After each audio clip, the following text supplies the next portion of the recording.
지난번 강연 때 우리가 메타버스의 미래를 유토피아적으로 볼 수 있겠구나라는 이야기를 했습니다. 오늘 10강에서는 반대 의견을 좀 이야기해 보겠습니다. 메타버스는 유토피아가 아니고 디스토피아가 될 거다. 그렇게 간단한 것이 아니다. 라는 이야기를 좀 해보겠습니다. 우선 이렇게 시작해 보면 좋을 것 같아요. 우리가 인터넷의 역사를 다시 한번 보자면 1990년도 월드와이드 웹이 등장하고 당시 월드와이드 웹을 개발하신 팀 버너스리가 이 아이디어를 사유화하지 않았던 거잖아요. 월드와이드 웹이라는 인류 전체의 현실을 하나로 묶어줄 수 있는 어마어마한 기술을 사회에 넘겨줬죠. 덕분에 현재 우리가 경험하고 있는 인터넷, 월드와이드 웹은 주인이 없습니다. 정확하게 보자면 모두가 참여하고 정보를 교환하고 하나의 현실을 만들어가고 있다는 거죠. 그런데 메타버스는 절대로 그렇지 않습니다. 현재 저희가 만들고 있는 메타버스는 기업이 만들고 있습니다. 그리고 기업들이 만들어가고 있는 메타버스들이죠. 현재 연결이 안 되고 있습니다. 디지털 현실이 하나가 아니고 기업이 만든 여러 디지털 현실들로 쪼개져 있다는 겁니다. 이것은 큰 문제입니다.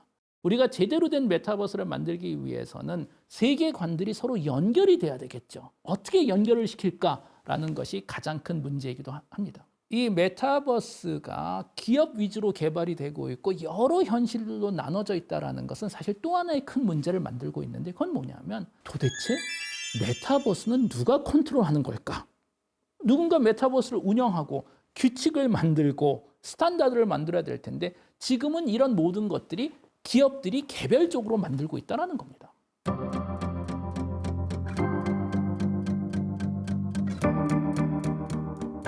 몇 년 전 인터넷에서 조금 인기가 있었던 사진이 있어요. 아마 가상현실 컨퍼런스 같은 데서 찍었던 사진인 것 같은데 그 사진에 보면 참여한 모든 분들이 VR 고글을 하나씩 끼고 있습니다. 수백 명이. 그런데 이 VR 고글을 낀 모든 사람들 사이에 페이스북에 저커버그 혼자만 고글을 끼지 않고 걸어다니는 그런 모습이 있습니다. 이 모습이 보여주고 있는 의미는 이런 거겠죠. 미래 사회에서 일반인들은 글로벌 대기업들이 만들어낸 메타버스라는 현실 안에 빠져서 다 살고 유일하게 디지털 현실에 들어가지 않아도 되는 권한을 가진 사람들은 글로벌한 억만장자일 수도 있겠구나라는 힌트를 보여줍니다. 그리고 메타버스를 누가 컨트롤하는지에 대한 질문은 기업 차원을 넘어서 국가적인 차원에서도 있겠죠. 특히 중국 같은 국가를 생각해 봅시다. 이미 인터넷에 상당히 많은 서비스들이 차단된 사회 같은 경우에 중국만의 메타버스를 만드는 것이 훨씬 더 자연스럽겠죠. 그렇다면 특정 국가가 리드를 하는 메타버스는 어떤 의미가 있을까요? 라는 질문을 우리가 해볼 수뿐이 없습니다. 그리고 메타버스가 서서히 만들어지면서 수많은 실질적인 문제들이 등장하기 시작합니다. 최근 MIT 테크놀로지 리뷰라는 잡지에서 나왔던 기사에 따르면 현재 메타버스에서 가장 큰 문제 중에 하나는 성희롱이라는 거예요. 우리 메타버스의 특징 중에 하나가 공간이 있고 우리가 몸이 포함된 인터넷이라고 제가 말씀을 드렸죠. 몸이 포함된 덕분에 이제 우리가 아날로그 현실에서도 큰 고민거리인 스토킹과 성희롱이 고스란히 메타버스 안에서도 벌어진다는 거예요. 그래서 얼마 전에 메타에서 새로운 규정을 만들었죠. 메타가 운영하고 있는 호라이즌이라는 플랫폼에서는 개개인이 본인들만의 개인 공간이 있습니다. 그리고 이 공간을 다른 아바타가 침범할 수가 없게 만들어 놓은 거죠. 이 현상이 지금 보여주고 있는 건 우리 인간의 본능, 우리 인간의 위대함, 그렇지만 또 우리 인간의 모든 문제가 고스란히 메타버스 디지털 현실로 들어가다 보면 아날로그 현실에서 풀리지 않은 모든 문제가 동일하게 메타버스에서도 또 경험이 될 수뿐이 없다는 겁니다. 더 많은 문제들이 있죠. 얼마 전 인터넷에서 좀 충격적인 사진이 하나 공유됐었습니다. 아마 미국에서 찍었던 사진인 것 같은데 길거리에서 사는 노숙자입니다. 그런데 이 노숙자가 길에 앉아서 가상현실 고글을 끼고 있는 거예요. 이 사진의 뭐 정확한 배경과 또 이분이 뭘 경험하고 있는지 우리는 알 수는 없지만 우리가 걱정해야 될 미래는 이거라는 거예요. 메타버스가 현실화된다면 어떻게 보면 인류 역사상 가장 강력한 마약 그리고 중독성이 있는 현실 도피 마약이 될 수 있지 않을까. 우리가 중독성 있는 마약을 사회적으로 우리가 좋지 않게 생각하는 가장 큰 이유는 이거겠죠. 개인적인 차원에서도 좋지 않은 현실에서 본인이 도피를 하고 또 중독성이 있다라는 것을 넘어서 마약을 통한 다른 세상으로 도피를 하는 순간 현실에서의 문제가 개선되지 않는 거잖아요. 사회적으로 그 문제를 개선하려고 하는 의도조차도 없어지는 거고 메타버스에서도 비슷하지 않겠어요? 특히 최근 우리나라도 그렇고 대부분 선진국에서 젊은 친구들, 특히 Z세대, 알파세대부터 아주 충격적인 변화가 하나 벌어지고 있죠. 그건 뭐냐면 산업혁명 이후에 아마 처음으로 Z세대 그리고 알파세대들이 부모님들보다 더 못 살게 될 세대라고 지금 이야기를 합니다. 밀레니얼 다음 세대부터의 미래는 분명히 그 전 세대보다는 덜 부유하고 사회적인 문제, 기후변화, 신냉전, 거기다 경제적인 문제, 우리나라에서도 많이 이야기를 하잖아요. 젊은 친구들끼리. 지금 현재 대한민국 구조, 사회적으로 평범한 아파트를 내가 소유할 수 있는 건 불가능하다. 집 포기, 결혼 포기. 이게 실질적으로 맞는지 틀리는지는 제가 판단할 수 없겠지만 본인들이 느끼는 본인들의 현실에서는 상황이 그렇다라는 거예요. 그리고 또 하나는 이 현실에서의 문제가 너무 커 보이는 거예요. 도저히 풀 수 없는. 그런데 메타버스가 약속하는 것이 가상현실 고글을 하나 낀다. 내가 현실에선 노숙자고 직업이 없지만 메타버스 현실에선 나는 황제일 수 있겠구나. 나라를 지배하는 어마어마한 별장을 가진. 그게 진짜는 아니죠. 그렇지만 인간의 뇌에게는 물질적인 것과 디지털적인 거하고 아무 상관없이 뇌가 해석만 할 수 있고 받아들일 수 있는 거면 그게 진짜라는 거예요. 그렇다면 내가 풀 수 없는 문제들로 가득한 아날로그 현실에서 내가 시간을 보내는 것보다 내가 원하고 내가 더 대단하고 훨씬 더 아름다운 현실을 보여주는 메타버스로 도피하는 것이 훨씬 더 좋을 수도 있다는 겁니다. 또 하나의 문제는 이거일 것 같아요. 우리가 지난번에 인터넷에 대해서도 이야기를 할 때 초기 인터넷이 등장했을 때 우리는 분명히 돈을 내고 인터넷 서비스를 사용했습니다. 그런데 얼마 후 실리콘밸리 기업들이 찾아낸 좋은 방법은 광고를 통해서 스폰서링을 통해서 인터넷을 소비자들이 무료로 사용하게 할 수 있다는 거잖아요. 당연히 무료가 아니죠.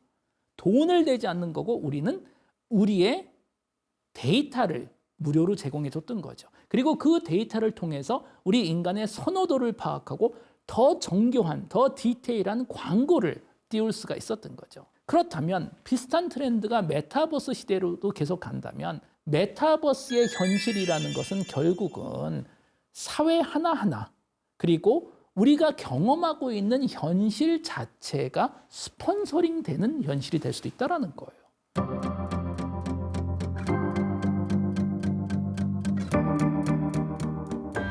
분명히 우리가 메타버스가 시작됐을 때 메타버스에 들어가기 위해서 수십만 원, 수백만 원을 내고 사용할 사람은 거의 없을 겁니다. 우리는 이미 인터넷은 무료로 사용한다라는 고정관념이 생겼기 때문에.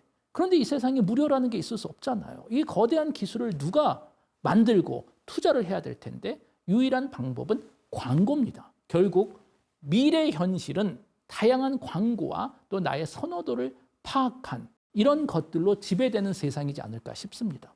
해서 우리가 메타버스 디스토피아를 이야기할 때 메타버스에서의 광고는 지금까지 인터넷하고는 비교도 안 될 만큼 정교하게 어쩌면 나 자신도 아직 모르고 있었던 나의 욕구, 나의 선호도, 나의 모든 비밀스러운 꿈과 생각을 파악해서 나에게 소비를 유도하는 이런 식의 광고가 되지 않을까 싶습니다. 사실 저같이 이쪽으로 연구를 하는 사람에게는 너무나도 좋은 조건입니다. 이제 우리가 가상현실 고글을 끼는 순간 아이 트래킹을 통해서 눈으로 어디를 보고 있는지를 측정할 수가 있겠죠.